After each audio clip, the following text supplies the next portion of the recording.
Hello mga kainday! Inday ang peg natin today. Ito ang aking Sunday.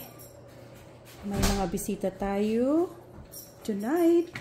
Kaya nag-alainday muna ang peg ng teacher nyo. Ayan guys.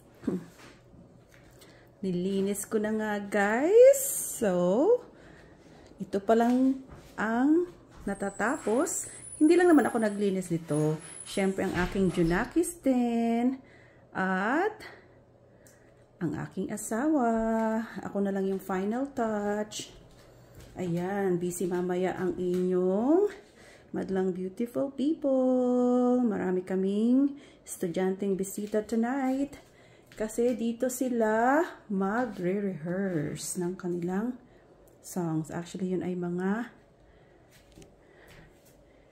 kagrupo ni Krisha sa kanilang a cappella. Yun lang right now, mga inday. Yun naman ang next. Pakita ko sa inyo kung gaano kagulo. Wink! O, diba? Sabi ko sa inyo. Dito pa lang ako tapos, guys. Sa aming living area. Susunod naman ay sa aming dining area and syempre sa kitchen. Sa kitchen naman guys, konting retouch lang. Retouch.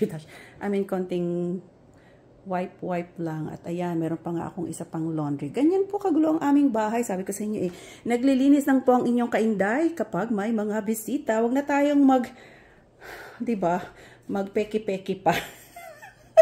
Dito po sa Jumerica, busy ang life.